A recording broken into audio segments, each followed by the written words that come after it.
రామ రామ రామ సీత, రామ రామ రామ సీత, రామ రామ రామ సీత, రామ రామ రామ సీత, రామ రామ రామ సీత.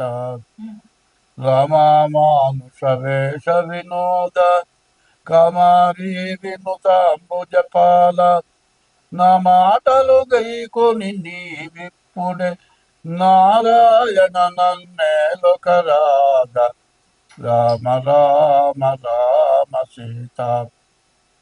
ఇప్పుడు మనం చెప్పుకుంటున్నది డిసెంబర్ నెల మాస ఫలితాలు. ఈ డిసెంబర్ నెల, జనవరి నెల, మార్గశిర పుష్యమాసాలు వస్తున్నాయి. ఈ మార్గశిర మాసం చాలా విశేషమైనది. అందులో ఈ మార్గశిర మాసంలో డిసెంబరు నెల 8వ తారీఖు గుంటూరు రామనామ క్షేత్రంలో రామకోటి మహోత్సవాలు జరుగుతాయి. అది 86 సంవత్సరాల నుంచి హరే రామనామం అనర్గళంగా అహోరాత్రాలు 24 గంటలు 86 సంవత్సరాలు జరిగింది. రామనామ క్షేత్రం. రామనామం అనేటువంటి విత్తనంతో మొక్క మొలిచి వృక్షమై అహోరాత్రాలు రామనామం చేత మరి దేశం అంతా కూడా సుభిక్షంగా ఉండటానికి చేసినటువంటి రామనామ క్షేత్రంలో, అందులో రామచంద్రమూర్తి చైత్రశుద్ధ నవమి పునర్వసు నక్షత్రంలో 4వ పాదంలో రామచంద్రమూర్తి పుట్టాడు.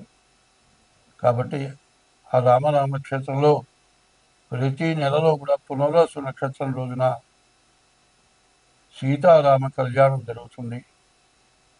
ఆ క్షేత్రాన్ని ఎవరైతే విపరీతమైన బాధలు, సమస్యలు, జీవితంలో తీరని సమస్యలు, డబ్బు ఉన్నా ఏమున్నా ఏమి బాధలు పోక జీవితం మొత్తం అనుభవించేవాళ్ళు అక్కడికి వెళ్ళి తీరాలి. కారణం ఏంటంటే ఓ 25 ముంగీసులు, 25 సర్పాలు ఉన్నాయి. పాములు, సర్పాలు ఎప్పుడు ఒక పాముని ఒక సర్పం చంపలే, సర్పాన్ని మరి ముంగీసి చంపలే, ఎవరిని సర్పం కాటు వేయలే. అది మహాపుణ్యక్షేత్రం. ఎందుకంటే ఒకప్పుడు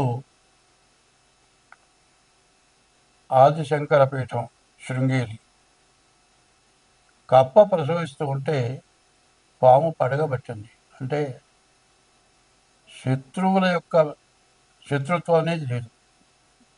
ఇక్కడ కూడా శత్రుత్వం లేని క్షేత్రం. ఈ క్షేత్రంలో రామకుడి ఉత్సవాలు జరుగుతాయి.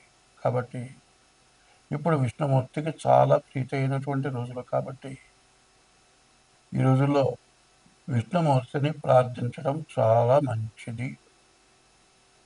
అందుకే ఒక పద్యం చెబుతా నేను. బ్రతికి నన్నాళ్ళు నీ భజన తప్పను కాని, మరణకాలమునందు మరతునేమో.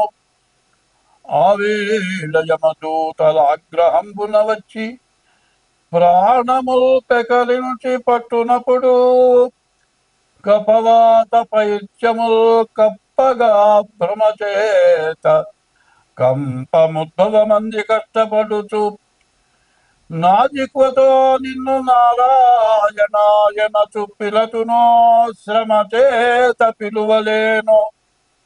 నాటికి పుడె చేతు నీ నామ భజన తలచదను చెవుల వినవయ్య ధైర్యముగను.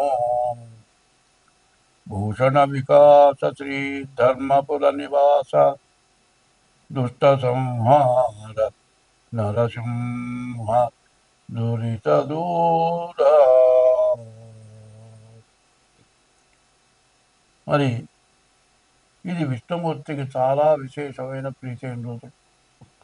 తెల్లవారుజామున స్నానం చేసి మరి గ్రామోత్సవం రోడ్ల వెంబడి హరినామ సంకీర్తనం చేసుకుంటూ తిరిగితే బ్రహ్మ ముహూర్తంలో మన సమస్త పాపాలు నశించిపోయే రోజులు కాబట్టి ఈ డిసెంబర్ నెల ప్రత్యేకించి మాస ఫలాలతో పాటు ఈ మార్గశిర పుష్యమాసాల యొక్క విశేష ఫలితాన్ని చెప్పాను.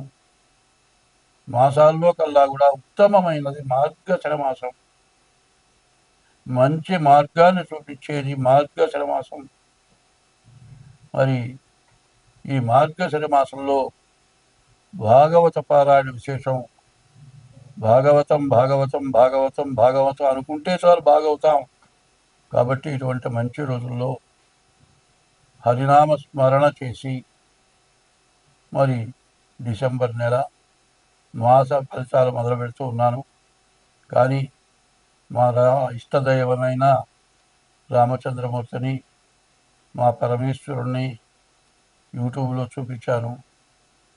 ఆయన్ని అందరికీ చూపించాలి. ఇప్పుడు నేను చేసిన ప్రార్థన అందరూ వినాలి. అది వింటే అందరికీ చాలా మంచిది. కాబట్టి ఇది మాత్రం తీసేయవద్దు. ప్రతి రాశి ఫలంలో మొట్టమొదట ఇప్పుడు నేను చెప్పిన మొత్తం వినపడాలి, కనపడాలి. స్వస్తి. 2025 సంవత్సరం 4వ రాశి కర్కాటక రాశి. ఈ కర్కాటక రాశి చాలా విశేషమైంది.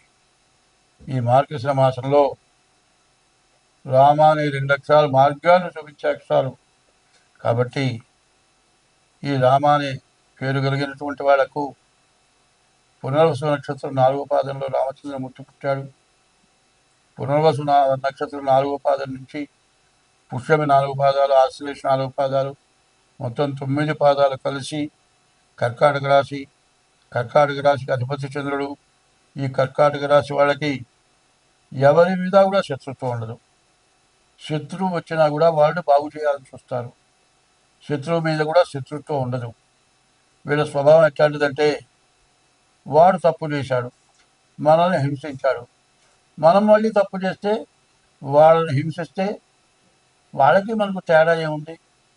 కాబట్టి ఇదంతా ఎందుకు జరిగిందంటే మన పూర్వజన్మ పాపం, ఈ జన్మ పాపం ఏదో జరుగుతుంది అని వాళ్ళని క్షమించి ఇంటికి వస్తే వాళ్ళని మంచిగా చూసే మంచి స్వభావం. రాముడు కర్కాటక రాశిలో పుట్టాడంటే ఎవరిని హింసించేవాడు కాదు. అయితే ఎటువంటి దుర్మార్గులు, దేశానికి పీడ, ప్రపంచాన్ని నాశనం చేసేవాడు అంటారే, వాళ్ళకి వార్నింగ్ ఇస్తారు. వాళ్ళు వినకపోతే బాణం ఎత్తాడంటే దింపే పని లేదు, వాడిని సంహరించేస్తాడు. అటువంటి గొప్ప రాశి. గొప్ప రాశి. చంద్రుడు, సూర్యచంద్రుల్లో ఇద్దరు కూడా భూమి మీద కనపడేటువంటి దేవతలు చంద్రుడు, సూర్యుడు. ఈ కర్కాటక రాశి అధిపతి చంద్రుడు కాబట్టి మంచి స్వభావం గలవాడు. ఈ రాశి వాడికి మంచి స్వభావం ఉంటుంది. కానీ మార్చి 30 వరకు అష్టమంలో శని ఉన్నాడు. ఆ శని మార్చి 30కి నవమానికి మీనానికి వెళ్ళాడు. కానీ వక్రించుంటానా కుంభంలో ఉండే లక్షణాలు చూపిస్తున్నాడు. నవంబరు 27వ తారీఖు వరకు కూడా శని వల్ల చాలా నష్ట కష్టాలు కర్కాటక రాశికి ఉన్నాయి. సరిగా చెప్పాలంటే ఈ కర్కాటక రాశికి శుక్రుడు ఒక్కడు తప్పితే ఏ గ్రహం బాగాలేదు. కాబట్టి వీళ్ళని దేవుడు తప్పితే ఎవరూ రక్షించేవాళ్ళు లేరు. కాబట్టి ఈ రాశి వాళ్ళు జాగ్రత్తగా దేవుణ్ణి పూజించండి, తల్లిదండ్రుల్ని గౌరవించండి. తల్లిదండ్రుల కంటే ఎక్కువైన వాళ్ళు అత్తమామలు. నీ వంశాన్ని నిలబెడతారు. నీ భార్య పుట్టింట్లో 25 ఏళ్ళే ఉంటుంది. మిగిలిన జీవితం కనీసం ఎంత 60 సంవత్సరాలు బతికినా 35 సంవత్సరాలు నీ దగ్గరే ఉంటుంది. శతమానం భవతి, 100 సంవత్సరాలు ఆయుష్ ఇచ్చారు. కానీ 60 సంవత్సరాలు 80 సంవత్సరాలు బతికే వాళ్ళు ఉన్నారు. తల్లిదండ్రుల్ని అన్నదమ్ముల్ని వదులుకొని నీ దగ్గరకు వచ్చింది అంటే అన్ని రకాలుగా నువ్వు చూడాలి. భార్యని తల్లిదండ్రులు జాగ్రత్తగా చూస్తూ దైవ భక్తి కలిగి ఉండండి. మీకు అన్ని విధాలా బాగుంటుంది. స్వస్తి.